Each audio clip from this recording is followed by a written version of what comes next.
Assalamualaikum warahmatullahi wabarakatuh.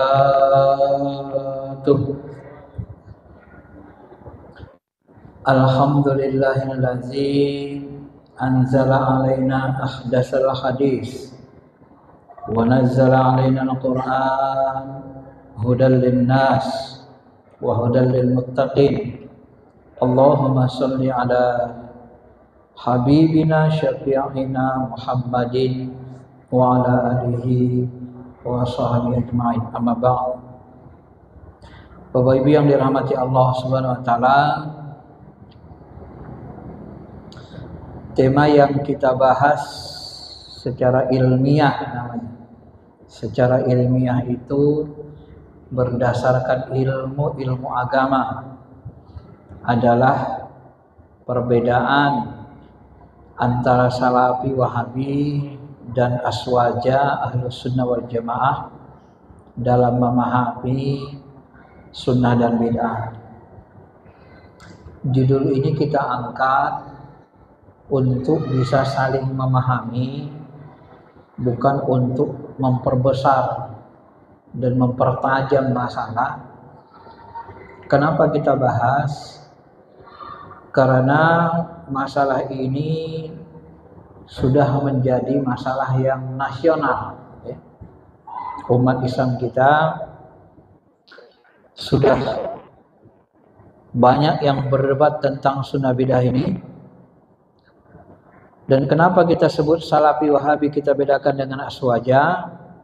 Karena memang dalam memahami sunnah bid'ah terjadi perbedaan sedikit mencolok antara doktrin teori Salafi dengan Ahlus Sunnah wal Jamaah yang di dalamnya ada NU, Muhammadiyah dan seterusnya. Bapak Ibu yang dirahmati Allah Subhanahu wa taala, moto yang kita gunakan untuk membahas ini sebenarnya adalah untuk saling memahami seperti yang kita sebutkan tadi.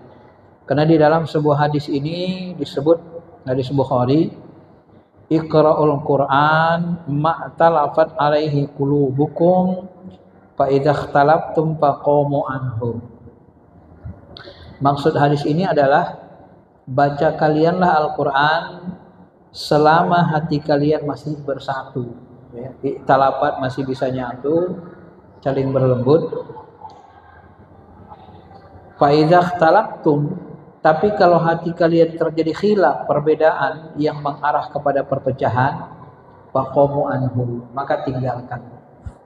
Tinggalkan artinya faqamu anhu, berdiri darinya, maksudnya tinggalkan, tidak usah dibahas. Nah, artinya apa Bapak Ibu? Sebenarnya waktu Jumat kemarin saya jelaskan majelis ini harus dibedakan. Ada majelis ilmu, majelis zikir, dan majelis dakwah.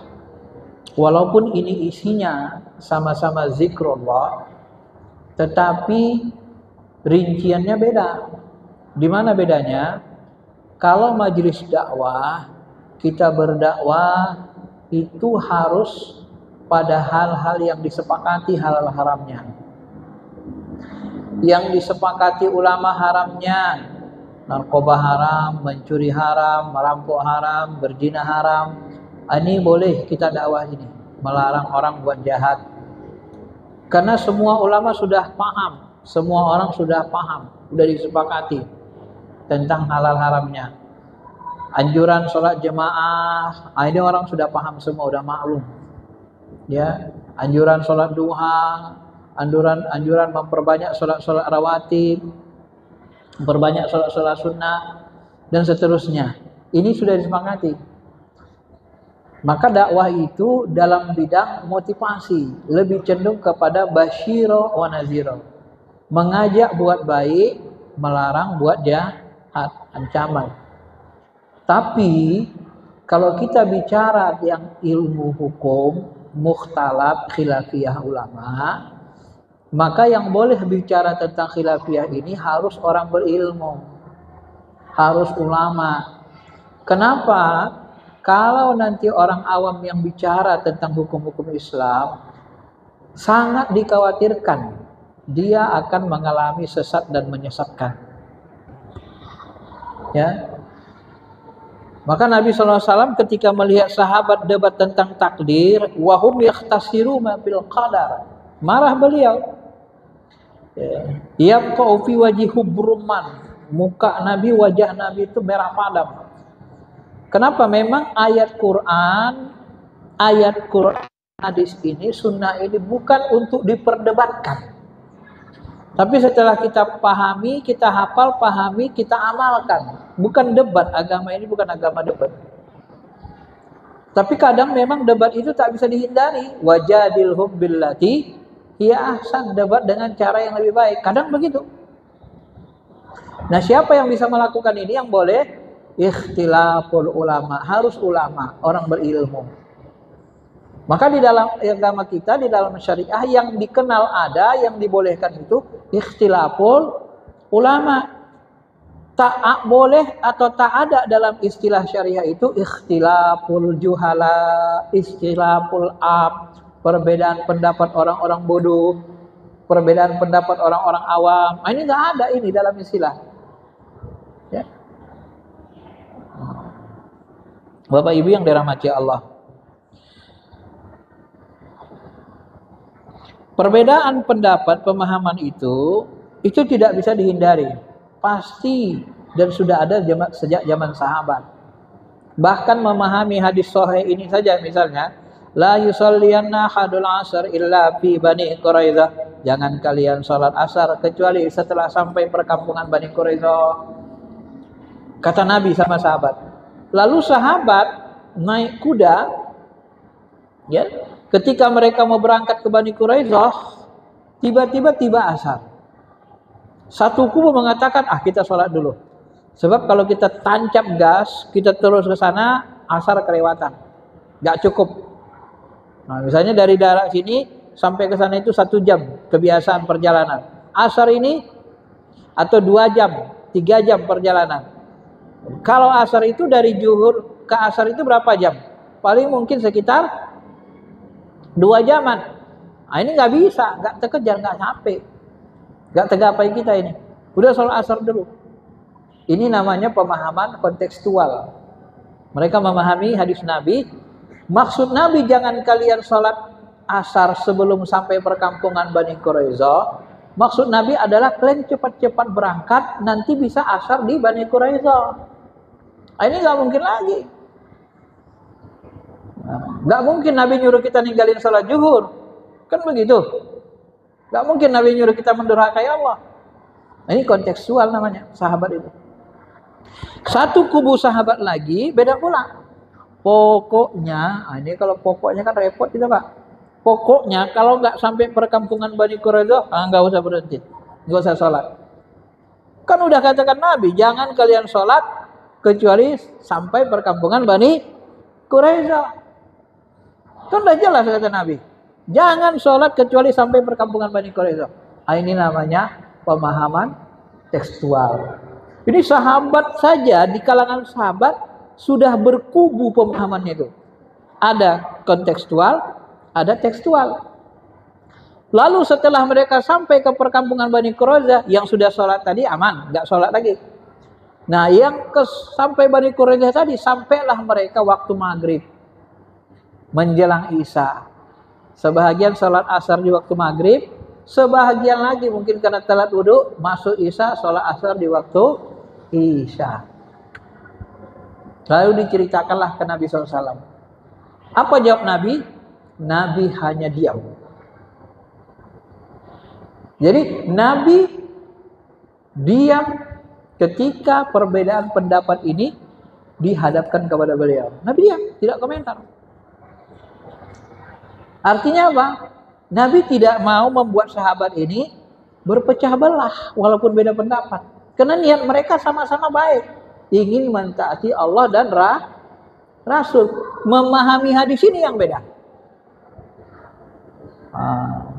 Jadi zaman sahabat itu, zaman Nabi itu, pemahaman tekstual dan kontekstual itu sudah ada, sudah berbeda. Jadi kalau ada orang mengatakan kamilah yang benar, mazhab pemahaman kamilah yang benar, mazhab kami yang benar, siapa yang beda pemahaman dengan pemahaman kami, semuanya salah, sesat, masuk neraka, ini keliru orang seperti ini. Dari awal dia sudah salah. Ya. Kenapa? Karena Nabi sendiri membenarkan, mendiamkan dua-dua tadi. Ya. Nah ini namanya ikhtilaful ulama, boleh. Dan ulama kalau berijtihad salah dapat 1 pahala. Kalau benar dapat 2 pahala dalam agama. Kalau kita orang bodoh, gak ngerti agama, gak ngerti ilmu agama, kita jurusan umum, tak mendalami ilmu agama, ya namanya gak ngerti ijtihad, kita salah. Gak boleh kita berijtihad untuk kepentingan umat. Salah-salah yang berdosa, sesat dan menyesatkan.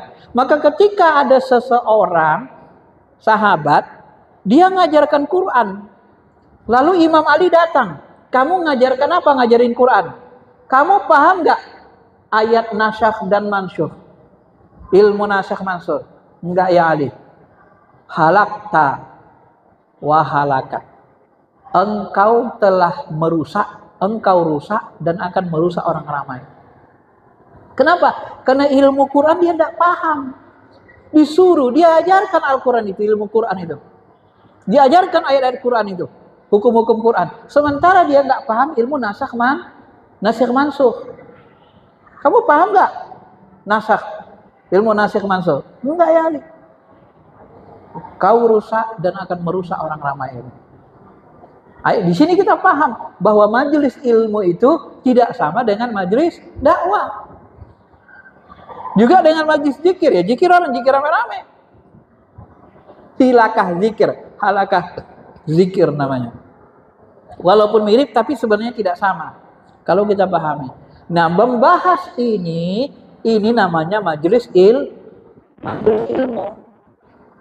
Nah, walaupun majelis ilmu itu termasuk majelis zikir karena kita ingat Allah, kan yang kita bahas Al-Qur'an hadis.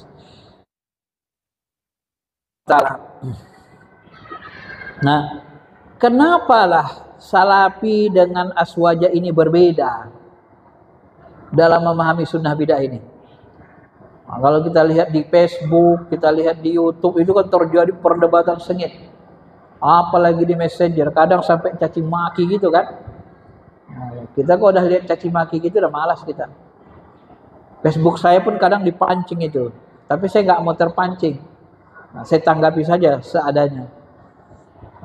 Ada yang mengatakan, Ustaz, kenapa kita harus lapaskan niat itu? Usolli pada subuhi, usolli pada zuhri, kenapa harus pakai lapas-lapas gitu? Kan Nabi nggak mencontohkannya. Ada yang bertanya begitu. Padahal kita wudhu tadi sudah berniat. Wudhu tadi sudah berniat mau sholat katanya. Lalu saya tanya, arti niat apa? 1. Yang kedua, boleh nggak kita wudhu tapi niatnya sholat? Boleh nggak satu perbuatan sedang berwudhu niatnya 2, 1 wudhu 1 sholat? Nah, ini boleh goyang dia nggak bisa jawab ya kan? Karena dia melarang kita kan. Nah, itu kan hebat. Makanya ini harus kita pahami secara ilmiah namanya, berilmu. Bapak Ibu, Al-Quran kita, Al-Quran itu, sunnah itu dianggap bukan ilmu. Nah, ini kan kaget kalau disebut gini kan. Kenapa? Karena Al-Quran dan sunnah itu di atas ilmu, namanya sumber ilmu, bukan ilmu. Kalau ilmu udah sistematis, kurang sistematis nggak? Enggak. Kadang cerita Al-Baqarah, cerita Nabi Musa, cerita orang kafir, lengkap-lengkap dia. Kalau ilmu gimana? Ilmu fisika aja, dari artinya, cabang-cabangnya, macam-macamnya, fisika kuantum, fisika ini, fisika terus, sistematis. Tapi kalau Quran, dia bukan ilmu, dia sumber ilmu. Sama dengan sunnah. Nah, ini ilmu dasar. Quran sunnah itu bukan ilmu, tapi sumber ilmu.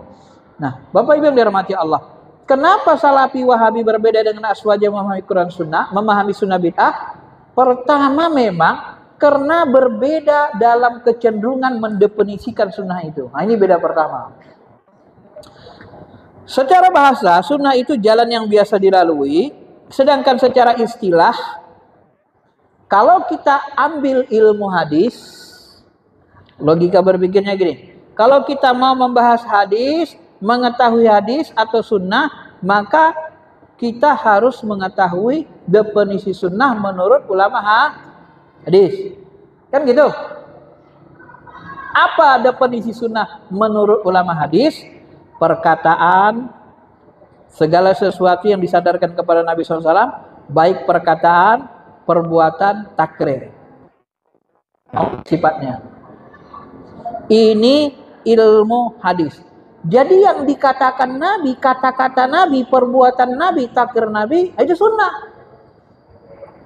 Nah, inilah definisi sunnah yang disepakati seluruh ulama, baik ulama hadis, fikih, usul fikih, ulama apa semua. Sebenarnya semua ulama sepakat ini definisinya.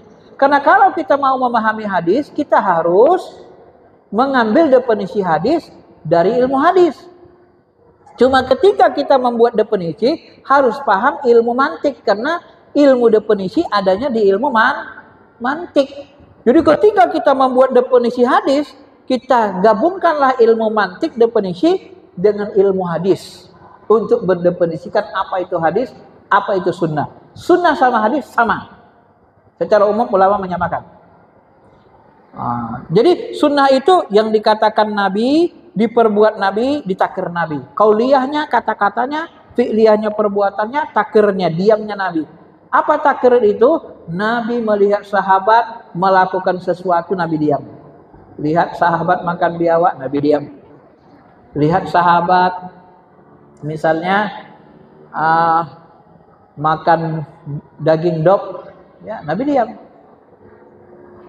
Kalau Nabi diam, berarti kan nggak ditegur, nggak salah, berarti kan nggak haram. Itu namanya takrir.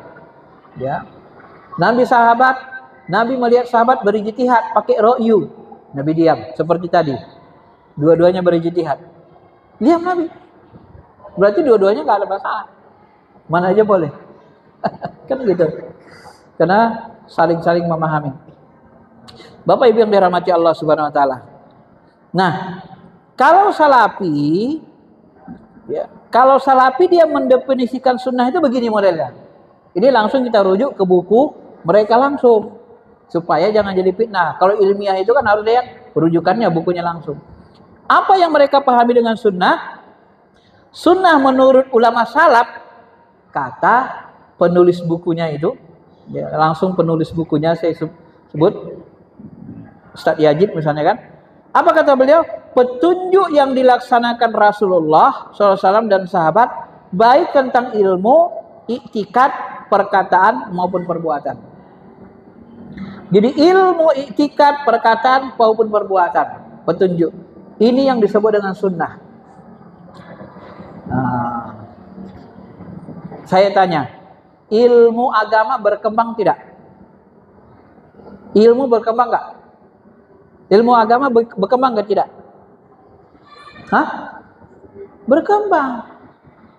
Tadi kan saya sebut Al-Quran Sunnah ini sumber ilmu. Ketika diambil ayat-ayat, hadis-hadis tentang hukum, ditafsirkan, dipahami, dibuat metodologinya sistematis, maka lahirlah namanya ilmu hukum Islam, fikih, usul fikih. Ayat, hadis, Al-Quran dan Sunnah, diambil ayat-ayat dan hadis ekonomi, dibuat secara sistematis metodologi ilmu ekonomi, dipahami secara rinci, lahirlah namanya ilmu ekonomi Islam. Benar? Maka ada fakultas ekonomi Islam, maka ada fakultas syariah. Ayat dan hadis, ayat dan sunnah, diambil ayat-ayat dan hadis tentang pendidikan, tarbiyah, dibahas secara metodologis, dipadu dengan ilmu pendidikan modern, metodologi sistematis, lahirlah namanya tarbiyatul Islam. Maka ada fakultas tarbiyah. Paham? Nah, pertanyaannya, berkembang nggak ilmu agama itu? Ilmu kedokteran, diambil ayat-ayat dan hadis tentang kedokteran, Tentang kandungan saja kita kecilkan. Tentang kedokteran salah satunya tentang kandungan. Dipahami ayat tentang kandungan proses penciptaan manusia, kemudian lahirlah spesialis ilmu kandungan Islam, dokter Islam, kedokteran Islam, lahir ilmu kandungan. Nah, ilmu kandungan Islam yang sekarang ini lebih rinci, lebih banyak atau lebih sedikit atau sama dengan zaman Nabi sahabat? Lebih rinci kan? Artinya ilmu itu berkembang tidak? Berkembang. Jadi kalau ilmu kita padakan zaman Nabi dan sahabat, kemungkinan nanti inilah yang membuat nanti kalau kita pahami, membuat perkembangan ilmu agama ini dianggap sebagai bid'ah sama mereka. Jadi dianggap sesat. Kalau begini definisinya. Nah, dia mengatakan ini definisi ulama salaf. Kalau kita kerujuk, siapa ulama salaf yang ngomong definisi sunnah begini? Tak ketemu kita. Dari sahabat nggak tahu, dari tabiin nggak tahu, tabiin nggak tahu. Siapa yang mendefinisikan sunnah begini? Nah, kelemahan salafi Bapak Ibu, dia mengatasnamakan salaf, tapi tak disebutnya siapa ulama salafnya. Ini definisi salaf katanya. Menurut salaf begini definisi sunnah. Siapa yang ngomong gitu?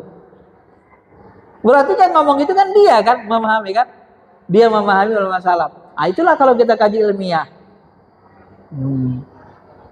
Definisi sunnah kedua dari buku Kun Salafian Alal Jaddah ini, yang mengajak kita menjadi salafi, disebut segala sesuatu yang sesuai dengan Quran Sunnah Rasul dan para sahabat, baik berkenaan dengan akidah maupun ibadah. Jadi yang berkaitan dengan akidah dan ibadah yang sesuai dengan Al-Quran dan Sunnah Rasul itu disebut sunnah. Loh, di sini dia sebut kelemahan definisi mana? Dia sebut Quran, segala sesuatu yang sesuai dengan Quran. Kan beda dengan sunnah. Karena Quran lapas maknanya dari Allah kan? Nah, berarti Quran itu dimasukkannya ke dalam sunnah. Seolah-olah Quran itu dalam kafaran sunnah kan begitu? Oke lah. Kesalahannya tidak batal. Kita teruskan. Sunnah Rasul, para sahabat, baik berkaitan dengan akidah dan ibadah. Nah, baik berkaitan dengan akidah dan ibadah, kebalikannya bid'ah. Berkaitan dengan akidah dan ibadah, maka terjadi penyempitan sunnah. Kenapa? Karena definisi ulama hadis tadi, sunnah itu perkataan, perbuatan, takrir. Kata-kata Nabi, perbuatan Nabi itu apakah berkaitan dengan akidah dan ibadah saja? Ya tentu tidak. Masa kerja Nabi berakidah ibadah saja yang diajarkan Nabi? Nah, kata mereka, definisinya lebih luas dari ahli hadis. Definisinya lebih sempit. Kenapa? Karena mereka batasi. Baik berkaitan akidah dan ibadah. Definisi ini sebenarnya kalau dilacak cenderung ke definisi Ibnu Taimiyah, bukan definisi ulama salaf. Tapi kata mereka dalam pandangan salaf. Ibnu Taimiyah lahir 500-an Hijrah, lahirnya di Turki, di Harran. Coba. Ini kelemahan salafi, selalu mengatasnamakan ulama salaf tanpa menyebut salaf mana yang ngomong gitu. Kelemahannya kan di situ. Nah, bisa dipahami Pak ya? Nah, ini definisi. Karena definisi beda, maka nanti penjebarannya bisa beda. Maka nanti dalam berhukum menghukumi bidang akidah dan ibadah, ini mereka menghukuminya dengan sunnah dan bid'ah. Karena kebalikan darinya, yang kebalikan sunnah adalah bid'ah. Kalau sesuai dengan sunnah Rasul, baik akidah ibadah sunnah. Kalau tidak sesuai, kebalikannya sebut bid'ah. Nah, nanti dalam pemahaman yang lebih rinci, mereka menganggap sesuai tidak sesuai itu, mereka anggap kalau berbeda akidahnya dan berbeda ibadahnya, itu bid'ah. Kesempitan pemahaman itu. Kalau aswaja, kalau berbeda belum tentu bid'ah. Ditimbang pakai kaidah hukum Islam. Kenapa? Karena kalau berbeda dianggap bid'ah sesat haram. Wah. dari ujung rambut kita ini sampai ujung kuku kaki kita beribadah, itu nggak sama dengan Rasul. Pecinya nggak sama, rambutnya nggak sama panjangnya pendeknya, jenggotnya nggak sama panjang pendeknya, kumisnya nggak sama, bajunya jubahnya nggak sama, warnanya ukurannya pun nggak sama. Lalu kalau beda dianggap menentang, kan mereka nanti sering menyebut berbeda dengan Nabi itu dianggap sebagai, kalau bahasa Indonesianya, menyelisihi. Nah, gitu kan. Semua yang berbeda dengan Rasul dianggap menyelisihi sunnah. Menyelisihi dianggap bertentangan. Padahal dalam fikih berbeda tidak sama dengan bertentangan. Di situ nanti slipnya pemahaman itu. Baik, kita lanjutkan. Ini perbedaan definisi ya. Nah, maka ulama Ahlus Aswaja nanti mereka mengambil definisi ahli hadis. Cuma kalau dalam berhukum beda, sunnah itu artinya sama dengan nadab anjuran. Nah, karena dia perspektifnya hukum Islam, gitu kan. Oke, kita ringkas, kita lompat kemari yang kedua. Kenapa bisa berbeda? Ya. Yang membuat berbeda akibatnya berbeda nanti dalam menghukumi sunnah. Nah, depan tadi Salafi kan menyebut kalau dia sesuai dengan Quran sunnah maka dia dianggap sunnah, berkaitan dengan akidah dan ibadah sunnah. Kebalikannya bid'ah, maka nanti mereka menghukumi ibadah kita dengan akidah kita dengan sunnah bid'ah. Mereka menghukumi sunnah itu tidak pakai hukum yang 5. Baik, kita analisis secara ilmiah. Kalau kita mau melihat definisi sunnah atau hadis, kita harus ambil ilmu sunnah atau ilmu hadis. Baru dia akurat kebenarannya. Nah, ilmu sunnah, ilmu hadis mengatakan sunnah itu perkataan, perbuatan, takrir Nabi. Jelas? Jelas. Semua terima? Semua terima. Baik. Nah, ketika kita mau menghukumi perbuatan, perkataan, takrir Nabi ini, apa hukumnya? Ilmu apa yang kita pakai? Ilmu hukum Islamkah? Ilmu hadiskah? Ilmu akidahkah? Ilmu tarbiyahkah? Ilmu ekonomi Islamkah? Kalau kita mau berhukum pakai ilmu apa? Supaya benar caranya. Pakai ilmu apa, Pak? Kok ngelamun ditanya? Bapak kalau berhukum pakai ilmu apa? Pakai ilmu hukum kan? KUHP dengan KUHP pidana dengan perdata. Kalau kita dalam Islam berhukum pakai ilmu hukum Islam. Nah, saya nggak tahu apakah Salafi mereka tidak menyadari kekeliruan dalam memahami. Mereka berhukum pakai sunnah bid'ah kebanyakan. Coba perhatikan nanti. Ini apa hukumnya Ustaz? Ini bid'ah. Ini sunnah. Ibadah kita dihukumi pakai sunnah bid'ah. Ini jadi berselisih begitu beda dia. Akhirnya buat kita berselisih sama mereka. Kalau ulama mazhab Syafi'i, ulama mazhab Imam Mazhab, kita khususnya Syafi'i, menghukumi amalan ibadah mado itu pakai wajib. Salat 5 waktu apa hukumnya? Wajib. Kenapa wajib? Ada kaidahnya. Perintahnya keras, tegas, ada hukumannya kalau ditinggalkan. Ya, begitu dia. Jelas tegas ayatnya, hadisnya jelas. Kalau ditinggalkan ada hukumannya, di dunia dipukul, di akhirat masuk neraka. Kalau tak ada hukumannya berarti anjuran. Seperti sholat witir, sholat tahajud, gak ada hukuman meninggalkannya, berarti anjuran. Gitu dia. Jadi diteliti kaidah itu, kaidah hukum yang 5. Ini kalau kita bahas kaidah hukum 5 selesai sampai jam 9. Ini kita bahas ininya aja dulu, teori umumnya ya. Bapak Ibu yang dirahmati Allah Subhanahu wa taala. Nah, kalau kita berhukum harus pakai hukum Islam, maka sunnah Nabi, perkataan perbuatan Nabi, ibadah-ibadah Nabi, maksudnya gampang ya.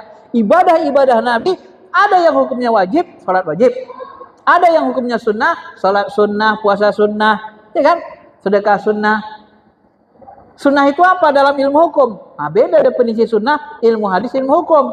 Kalau definisi sunnah dalam ilmu hukum, namanya anjuran. Disebut dengan nadab, tatawu, mustahab. Nah ini sama ini.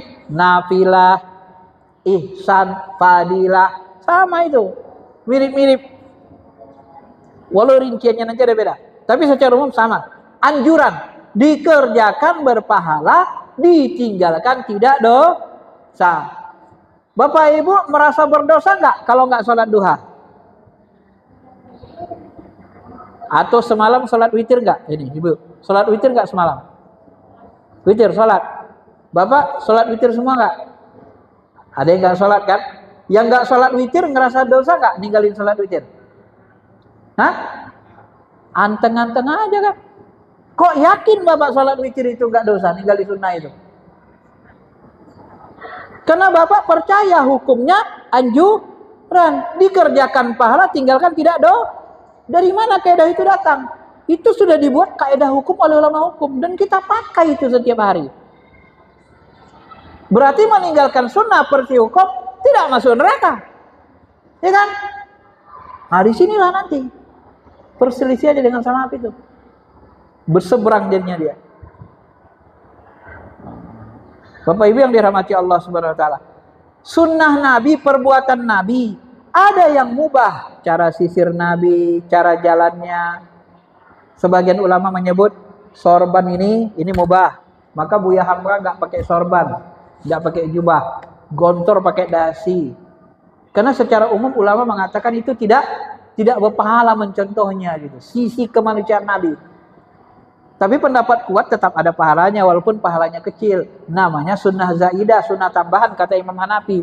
Karena kalau kita nyontoh Nabi, walaupun jenggot Nabi yang kita contoh, walaupun peci Nabi, warna jubah Nabi yang kita contoh, ada di situ nilai kecintaan gitu.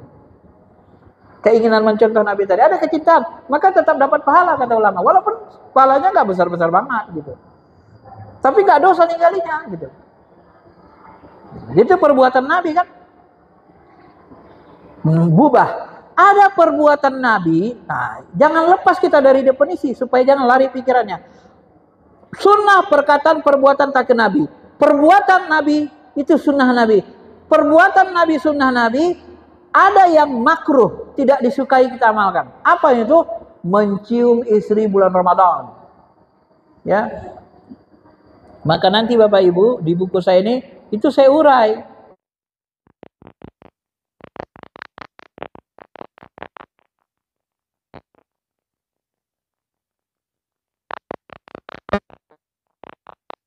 Basyiru wa huwa shaim.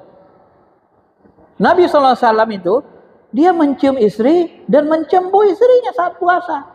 Wa huwa shaim, dia puasa. Cium istri, cembunya. Nah, dan dia orang yang paling mampu mengendalikan hawa nafsu. Sunnah Nabi gak mencium istri bulan puasa? Sunnah Nabi kan? Perbuatan Nabi gak? Perbuatan Nabi. Siapa bilang gak sunnah? Tapi hukum mencontohnya apa? Hukum mencontohnya untuk kita makruh. Tidak disukai, takut keterusan. Makanya Umar bin Khattab dalam hadis sahih disebut, dia pernah nyium istrinya. Aku merasa bahagia lalu kucium istriku sementara aku dalam keadaan puasa. Lalu kukatakan, ya Rasulullah, hari ini aku melakukan satu perkara yang besar. Dia merasa bersalah. Ya Rasulullah, aku buat kesalahan besar. Macam mana ini? Tenang Umar, ada apa? Tadi aku cium istriku, ini kan puasa, bulan Ramadan. Puasa itu kan menahan hawa nafsu. Tadi ku cium istriku katanya. Apa kata Nabi? Bagaimana pendapatmu kalau kau kumur-kumur? Pakai air. Sementara puasa. Batal nggak puasamu? Nah, dalam ujung hadis itu, nggak apa-apa. Nah gitulah itu. Sama lah itu kata Nabi. Sama itu kumur-kumur sama cimitir sama. Namanya mendekati yang haram. Mendekati yang batalin puasa. Nah, jadi makruh. Kalau bahasa orang salafi namanya syubhat. Nah, kesalahan salafi nanti sering mengharamkan yang syubhat. Itu bahaya. Mencium istri, ini syubhat sebenarnya. Apakah dia haram batalin puasa? Enggak, karena makruh. Dari situlah muncul hukum makruh itu. Yang begitu-begitu. Untuk Nabi mubah, nggak ada masalah. Dia kuat nahan. Maka dalam riwayat lain, ya Rasul, bolehnya mencium istri. Antum mencium istri bulan puasa. Oh beda, aku sama kalian beda. Aku lebih kuat nahan dari kalian. Kalian jangan, kata Nabi. Ya nanti kalau dibiarin keterusan, Pak. Orang Arab lihat cewek cakep aja menggeletar kan. Apalagi nyentuh istrinya cakep. Gak bisa nahan dia nanti takutnya. Batal puasanya. Terpaksa bayar diat kan, denda. Nah maka kita harus, beginilah ulama fikih membahas itu secara ilmiah, secara rinci. Jadi perbuatan Nabi itu, sunnah Nabi, ada yang makruh dilakukan, dicontoh. Bahkan ada perbuatan Nabi yang haram. Bukan hanya makruh, haram. Apa itu? Nikah lebih dari 4. Ya. Istri Nabi berapa? 9. Tambah budaknya disebut 11. Nah, nikah lebih dari 4 itu dijelaskan dalam Quran, dijelaskan khalisatal lak min dunil mu'min. Itu khusus buat Muhammad, tidak berlaku bagi orang beriman lainnya. Min dunil mu'min. Orang beriman enggak boleh. Kata Allah Ta'ala. Itu kekhususan. Itulah yang disebut nanti sunnah khususiyah. Sunnah khususiyah Nabi tak boleh dicontoh. Ada yang haram dicontoh, ada yang makruh. Seperti mencium tadi. Ya. Menikahi istri-istri Nabi, janda Nabi SAW. Wafat Nabi SAW. Istrinya dari 9, 11. Ada nggak sahabat yang berani menikahi istri Nabi? Nggak ada. Jangan kena-kena, oh itu kan memilih istri-istri Nabi itu kan sunnah. Nabi milih itu, milih Aisyah, milih ini. Oh sunnah dong milih istri-istri Nabi. Tapi karena nggak ada sunnah. Kita nyontoh Nabi, apa itu ya? Kita kawinilah itu. Tapi karena nggak ada. Boleh nggak? Nggak boleh. Karena istri Nabi itu disebut Allah ummahatal mu'min. Mereka itu adalah ibu-ibu orang beriman. Wala tankihu azwajahu mim ba'dihi. Jangan kamu nikahi istri Nabi sesudah beliau wafat abadan, selama-lamanya. Tapi kalau Abu Bakar meninggal, istri Abu Bakar boleh nggak dinikahi sahabat lain? Boleh. Maka istri Abu Bakar dinikahi Imam Ali. Imam Ali yang nikahi istri Abu Bakar. Kenapa boleh? Tapi kalau istri Nabi nggak ada yang boleh menikahi. Itu artinya sunnah Nabi, perbuatan Nabi ada yang haram diikuti. Nah sunnah Nabi. Jadi kalau menghukumi sunnah itu pakai hukum Islam, ya begitu. Sunnah Nabi itu ada yang wajib dilakukan, ada yang sunnah, nadab, ada yang mubah, ada yang makruh, yang haram. Nah kebalikan sunnah dalam ilmu hadis bid'ah. Bid'ah itu tidak dikatakan Nabi secara mantik, tidak diperbuat Nabi, tidak dikatakan Nabi, hukumnya sama ini. Maka ulama mazhab Syafi'i menghukumi bid'ah 5. Dia pakai ilmu mantik dan pakai ilmu proporsional namanya. Berhukum pakai ilmu hukum, berdefinisi pakai definisi. Ketika sunnah diartikan perkataan perbuatan tak Nabi, maka secara mantik kalau tidak dikatakan, tidak dicontohkan, tidak diperbuat Nabi, tidak dicontohkan Nabi, tidak dikatakan Nabi, itu bid'ah. Memang bid'ah, kan tak dicontohkan. Oh sunnah itu semua yang dikatakan dicontohkan Nabi kok. Kalau tidak dikatakan, tidak dicontohkan Nabi, ya beda. Iya beda. Tapi hukum melaksanakannya kembalikan kepada hukum yang 5. Ada yang wajib membukukan Quran. Dicontohkan Nabi enggak? Enggak dicontohkan Nabi. Membukukan hadis. Dicontohkan Nabi enggak? Jangankan hadis, Quran aja enggak. Memberi titik baris hadis, titik baris Al-Quran. Itu Al-Quran ditambah-tambah. Ngeri loh, itu Al-Quran kitab suci. Tambah titik, tambah baris, tambah titik, tambah baris, tambah tasjid. Wah, boleh nggak? Ibnu Abbas dulu melarang, jangan kalian tambah titik barisnya. Nanti rusak mana ayat Quran itu, kata Ibnu Abbas. Zaman Ibnu Abbas, zaman sekarang, zaman berikutnya tabi'in, mana ada yang dengar kata-kata Ibnu Abbas? Ditambah. Kenapa? Karena penambahan itu bukan merusak. Penambahan yang dilarang, penambahan yang Penambahan itu dalam rangka memudahkan membaca dan memahaminya. Wah, bidah itu, bidah agama enggak? Agama, kitab suci Al-Quran itu agama. Siapa bilang itu tidak bidah agama? Nanti Salafi kan membagi. Bid'ah itu terbagi dua, bid'ah duniawiyah sama bid'ah agama. Duniawiyah boleh, agama tak boleh. Loh, Quran itu enggak agama. Urusan agama itu Quran itu kan. Ini logika. Ya. Bapak Ibu yang dirahmati Allah Subhanahu wa taala. Nah, yang terakhir. Waktunya enggak cukup. Ini banyak ini. Kita ambil 3 aja. Yang terakhir, kenapa bisa berbeda? Berbeda memahami hadis. Hadis yang beda dipahami, kullu bid'atin dolalah wa kullu dolalatin finnar. Seluruh bidah sesat, seluruh sesat masuk neraka. Seluruh bidah sesat, seluruh sesat masuk neraka. Maka Ibnu Taimiyah mengatakan, siapa mengatakan ada bid'ah yang tak sesat, maka pemahamannya salah, dia nentang hadis. Pendapat Ibnu Taimiyah ini yang diikuti Salafi. Ya. Jadi Imam Syafi'i yang membagi bidah hasanah dengan bidah sayyi'ah, mereka anggap salah Imam Syafi'i itu. Maka kalau Imam Syafi'i salah bertentangan dengan hadis, kata-kata dia gak usah diikuti. Nah, dalam buku-buku mereka begitu menjelasin. Dia anggap Syafi'i nggak paham hadis ini. Seolah-olah ya. Padahal yang dimaksud dengan hadis ini, kata Syafi'i, Imam Syafi'i, seluruh bid'ah sayyi'ah, seluruh bid'ah yang sayyi'ah yang buruk itu yang sesat. Seluruh yang sesat baru masuk neraka gitu. Kalau dibilang sebahagian bid'ah sesat dan sebahagian masuk neraka, sebahagian sesat masuk neraka, kan salah, kata Salafi. Bukan begitu. Maksudnya seluruh bid'ah yang buruk sesat dan seluruh bid'ah yang buruk itu mengantarkan ke neraka. Jadi Bapak Ibu, dalam memahami hadis ini nanti mereka memahami hukum ibadah dan hukum akidah itu dua.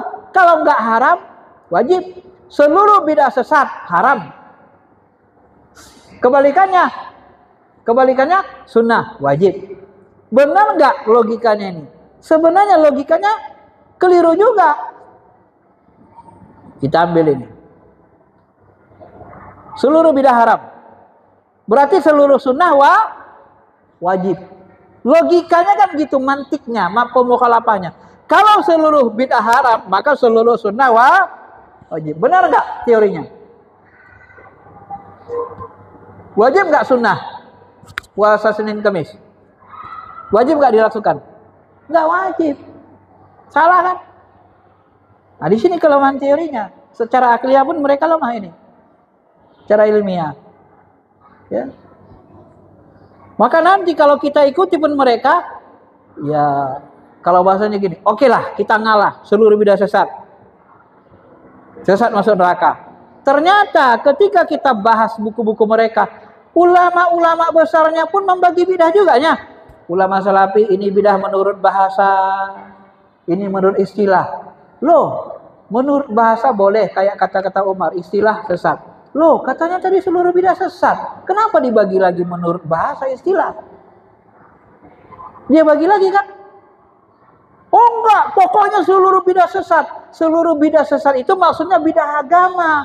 Bidah dunia enggak sesat. Loh, kenapa dibagi lagi bidah agama dengan bidah dunia? Tadi katanya seluruh bidah sesat. Gitu kan? Jadi Salafi ini enggak istiqomah mikirnya gitu. Kalau kita perhatiin ya, enggak istiqomah. Mereka sendiri goyang dengan teorinya sendiri. Atau bahasa lainnya, kalau ulamanya membagi boleh. Kalau Imam Syafi'i kita bagi bidah menjadi dua, nggak boleh. Yang boleh kalau mereka yang membaginya gitu. Kan unik kan kalau orang berpahaman gini. Kalau dia membagi boleh, ini bidah duniawiyah, ini bidah agama, nggak boleh.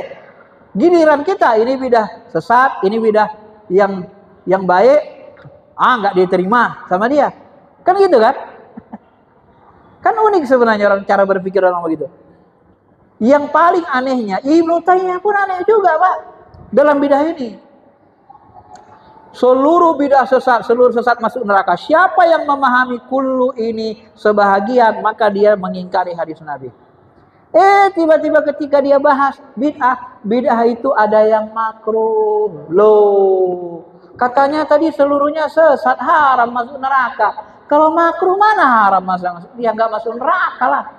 Makruh itu kan ditinggalkan nggak dosa, dikerjakan nggak dosa, ditinggalkan berpahala. Kan nggak masuk neraka ngerjain yang makruh. Coba, itu setingkat Ibnu Taimiyah aja nggak isi koma dia memahami bid'ah itu. Nah, itulah yang diikuti Salafi. Makanya nanti ulama-ulama besarnya pun begitu juga, tak isi koma dia.